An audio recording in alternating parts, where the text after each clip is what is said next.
Hello guys, welcome to Ink 33. If you have not watched the previous video, Soaring Wall, the link is in the description below. Don't forget to like and subscribe. Final Decisive Battle, Part 1. Damrada and Kondu were calm, without batting an eye despite being called fakes. They faced Carrera and Ultima without an emotion could be felt. No, they naturally had no emotions. Even if their memories were recreated, they were still someone else. Since they had no soul, they were merely a substitute artificial intelligence for combat. This certainly could be said as a deed of violating the dead. Elta looked at the demons who got angry and without his expression changing order. Elementa in rage. And so, the fight had begun.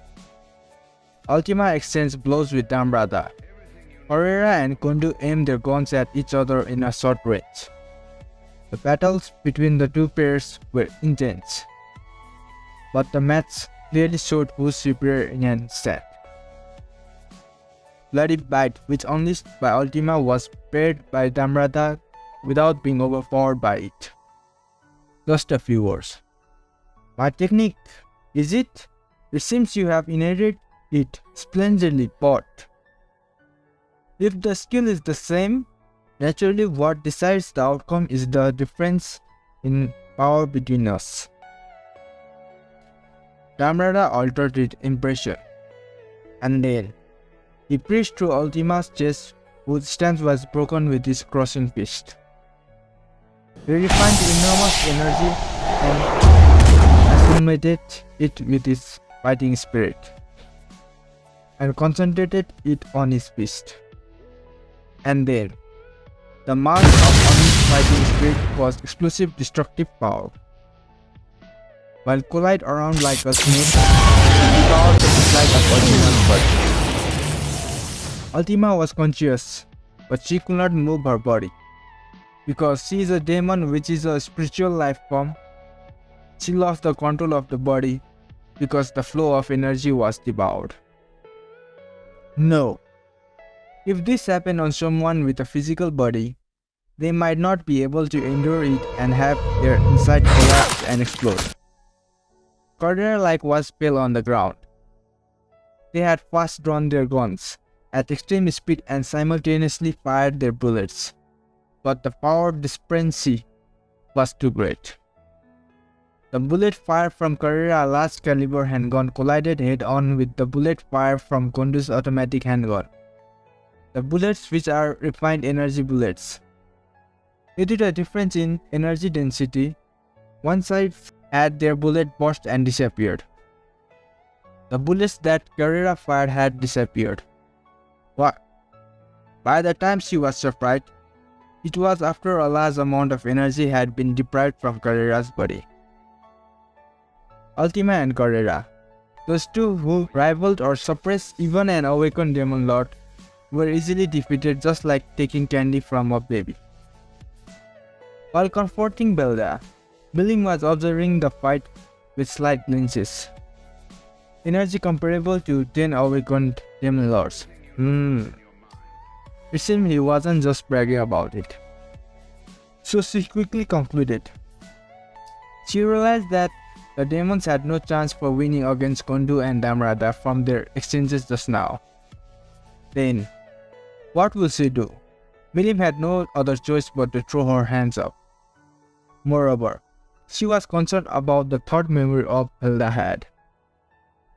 Although energy that filled up the heavens had almost disappeared entirely just by Bella creating Kondu and Damrada, if he brought forth someone who rivaled those two, their chance of winning will be gone. This is very bad. I didn't accept it. For him to really have strength surpassing two dragons. It seems my thoughts are a bit naive. Nonetheless, Milim thought that if Velda had so much power, regardless of whether she did it alone or carefully made a plan and challenged him with everyone, there won't be much of a difference anyway. The only thing Milim could do was to unleash all her power to cross Belda. Milim prepared to fire a full-powered Dragon Nova while kindling fighting spirit inside her body. Milim had not given up yet. She believed that the possibility of her defeating Belda wasn't zero if she could land an attack on him. However, she had no choice but to admit that it was very difficult to penetrate Belda's guards. Two of the demons were defeated, and Tensura left alone wouldn't be able to stop Kondu and Damrada. It was a very disadvantageous situation. However, even so, Milim kept analyzing the situation calmly. Well now, Milim, it's about time for you to give up and be obedient. No matter how you struggle, you understand that you have no odds of winning, do you? Say whatever you want. If you wanted a child, you should have made one with that insolent person who called herself my mother. Although she made a foolish end. Don't misunderstand it, Milim. What I wanted is not really a child. The only one who stands next to Belda is Lucia. I thought that I could recreate Knowledge Lord Raphael if I granted it a physical body and name, but... What? Ah, as expected.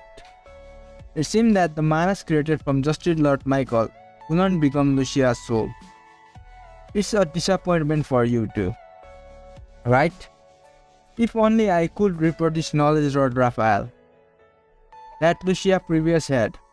It can be said that reviving the soul that created the skill is possible. If I succeeded that far, I only need to plant memories to soul again. It can be said as a reverse process of a soul creating the skill, but it seems to be more difficult than I thought. It was the most probable method though. Belda answered Milim's question. His thoughts were nothing but crazy as he talked about a method that could be said as Sabu. You bastard! In order to revive my mother, you created the memory of... That's right. So what? People spreading fear, panic and chaos to the world to destroy humanity was nothing more because of my wishful thinking. It will be great if someone awakened with it under such circumstances. It will be rational for me to seek a more certain method, right? Reviving a soul is very difficult, but if the same skill can be created, the characteristic can be said pretty similar. That's why it's important for ultimate skill Knowledge Lord Raphael to be created. You bastard! Such a... Milim was made speechless. She tried to deny it, but she had realized that there was a slight possibility in that method. But well, I didn't think that it will fail, even though I granted Michael the body I had preserved. Moreover, I ended up losing the precious body. This was a failure. So, as the last resort, I think that me making a child with you will be the most certain way. If it's you who is Lucia's daughter, wouldn't you be able to give birth to a body similar in terms of DNA? With just a bit of tampering, I can change it to the same body as the original Lucia. With a clear and cynical smile, Belda informed the method tied with madness to Milim. You are crazy. Is that so? But, you see Milim, no matter what you are thinking, it doesn't matter to me. And for an instant, Belda disappeared and Milim received an impact on her abdomen. Although she took a defensive stance right away, Belda's peace quickly broke through her multiple barrier, and the fighting spirit she kindled with a lot of efforts ended up dispersed. Just like that, Milim was thrown to the ground. Although she tried to stand up, her body couldn't muster any strength in contrast to her will. Wow, he's certainly strong. Milim glared at Belda while keeping her conscious by adjusting her fighting spirit. I see, you are still resisting, Milim. I'll be your opponent after I destroy the world, so I want you to sleep for a bit. While saying those words, Velda focused energy on his fist and held up his hand to Melee. And then, lights were overflowing from his hand. Testarossa accurately analyzed the current situation and judged that her chance of winning was 0. Her result was more pessimistic than the conclusion Milim had. But that was because Testarossa didn't process any top card. These the two demons of the same rank as her were defeated instantly. The result could be seen no matter how hard she tried. Given the situation, there was only one way that Testarossa could do. Good grief, I didn't accept that Velda is such an existence. However, well, we had accomplished the supreme command we received from Rimuru-sama to break the Heaven Gate. It could be said the plan is a success. If it's Rimuru-sama, you will have started with the next plan, I guess. So I should earn some more time. Since she will lose even if she fought, there was no other way but to earn time by conversation. For Testarossa, that wasn't something to be afraid of. After hundreds of years, or even after thousands of years, it will be possible for her to regenerate with some of her memories and ego. But when she thought that the comrades she knew might not exist in that era, she felt a bit lonely. That's funny for me to feel lonely. Is this what they call a sentiment? I wonder. Well, whatever.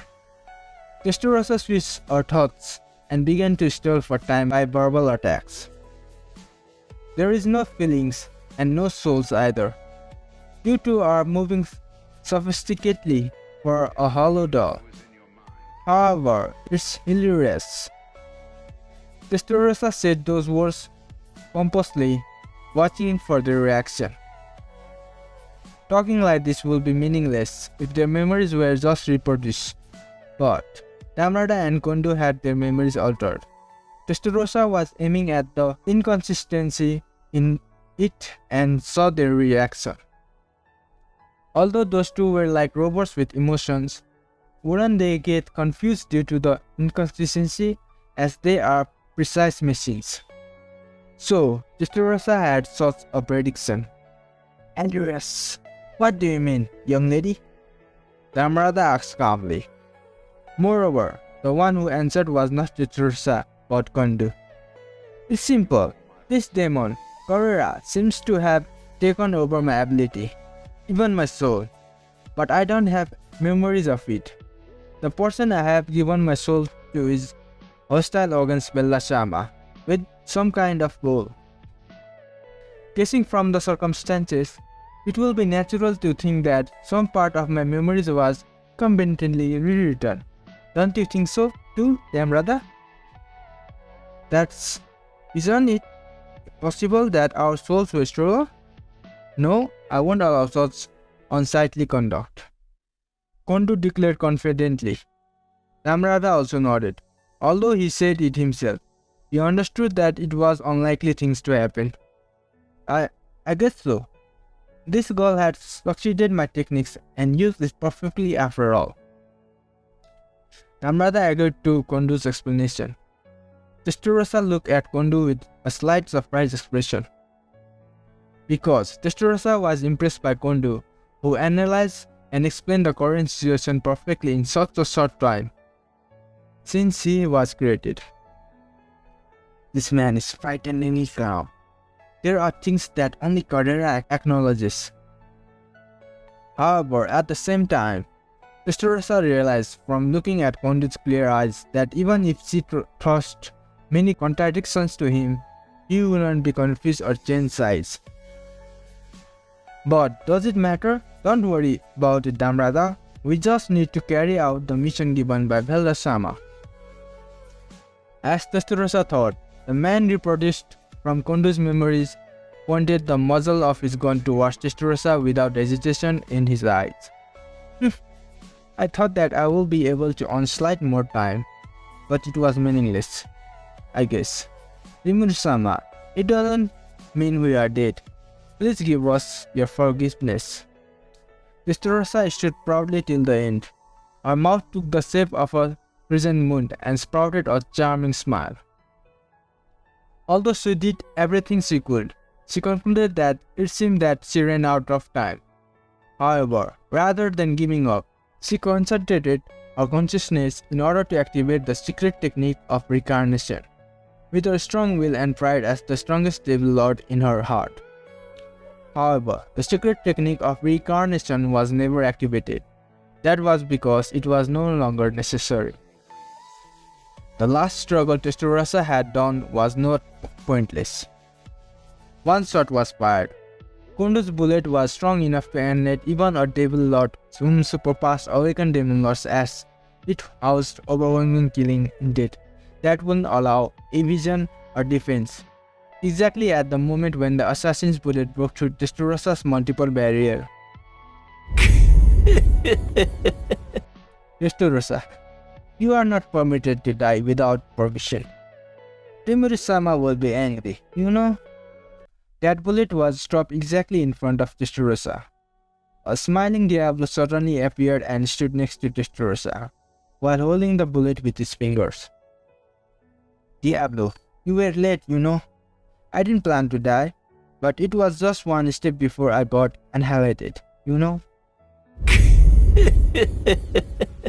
Excuse me there.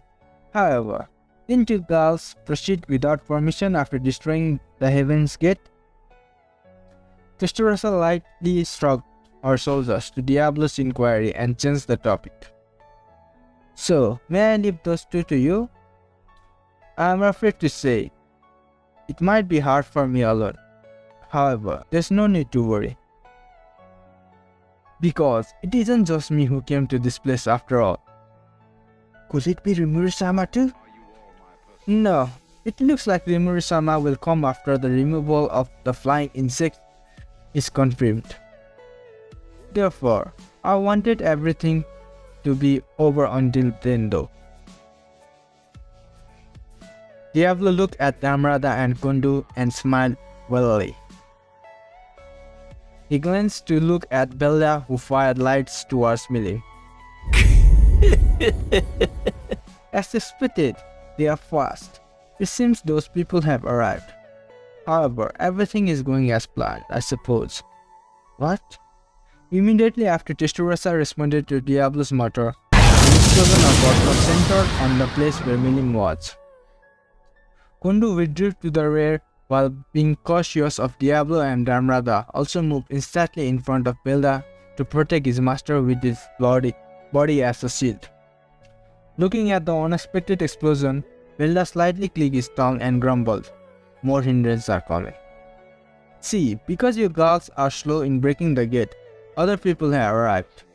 Although I will have been defeated by myself, so I won't complain only for this time. The people Belda grumbled as hindrance and the other people Diablo mentioned were needless to say. Appeared besides and in front of Milim were figures of 5 people, Guy and Chloe, also the 3 dragons. Belda glanced at Guy and the others unpleasantly. And then he opened his mouth. Ziz.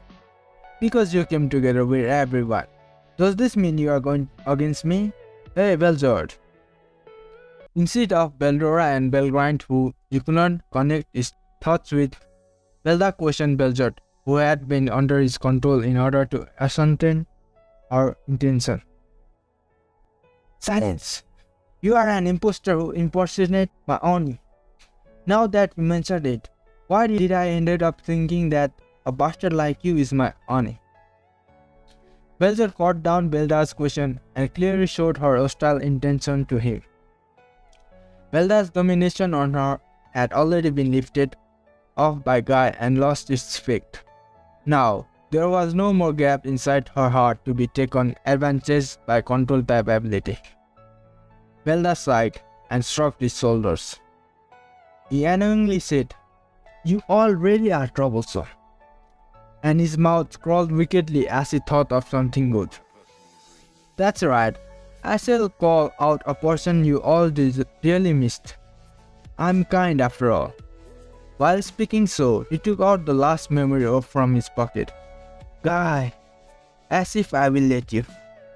Guy reacted to Milim's shout and unshielded his sword with great speed to attack Belda. While evading the attack easily, Belda said, "You are too slow," and laughed. Hey, it seems the angels below have been destroyed just at the right time. Energy started to fill up the heaven. With this, it looks like I can create the strongest one with all the power left from the angels. All of you are excited too, right? Enjoy the reunion you all yearn as much as possible. And then, a human was created. What is this place? Or rather, what happened to yours truly? Belgran turned pale when she saw that person, Guy and Belzer too. The reason why was that person was Guy's best friend and the subject of Belzer's jealousy. And also, he was Belgran's partner. That person's name is Rudra Naska. He was the Rudra Naska who had the memories of his prime when he was still the strongest. The energy leaked out of the destroyed angels from the surface flowing into the heaven and formed Rudra's body. It was a tremendous dense energy which easily surpassed Kundu and Dharmarada, who were created earlier. Belda's trump card, who foresaw the defeat of the surface, was now manifested its form. Three people stood like protecting Belda. Dharmarada and Kundu were on his left and right with Rudra in the center. Confronting them were Guy, Milim, and the three true dragons. There was also Chloe and Diablo. Tensura retrieved Ultima and Corera and treated them. She judged calmly that participating in the fight will be pointless because the level of the fight had reached another dimension. From Tensura, she could only pray for Diablo and the others' victory. However, it was like Tensura didn't have any feelings or anxiety and fear. What could be seen from her eyes was the color of interest. Even so, that Diablo, he stands side by side with those at the top. Even Tensura had no other choice but to admit that those people were called the pinnacles of this world. Tensura nodded satisfyingly as she saw her colleague calmly stand beside those people without feeling timid. She wasn't afraid of defeat. She would even overcome death. And then, she decided that someday they will climb and reach the top too. And now, each of them ascertained their prey and the fight began.